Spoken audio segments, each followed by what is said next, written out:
मंडळी, गणपती बाप्पा आपल्या भक्तांवर नेहमीच भरभरून कृपा करतात. अशीच महती आहे सिद्धटेकच्या सिद्धिविनायकाची सुद्धा. मंडळी, व्हिडिओ सुरू करण्याआधी तुम्ही गणपती बाप्पाचे भक्त असाल तर कमेंट बॉक्समध्ये गणपती बाप्पा मोरया असं नक्की लिहा. सिद्धिविनायक हे अहमदनगर जिल्ह्यातील अष्टविनायकांपैकी एक आहे. इथल्या गणेश मूर्तीची स्थापना प्रत्यक्ष भगवान श्री हरी विष्णू यांनी केली आहे.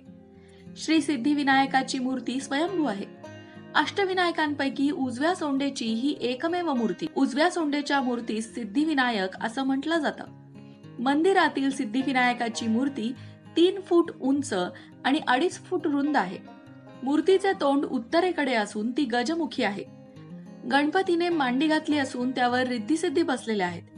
प्रभावळीवर चंद्र, सूर्य, गरुड यांच्या आकृत्या असून मध्यभागी नागराज आहे. या देवळाला एक प्रदक्षिणा घालण्यासाठी 5 किलोमीटर अंतर चालावे लागते.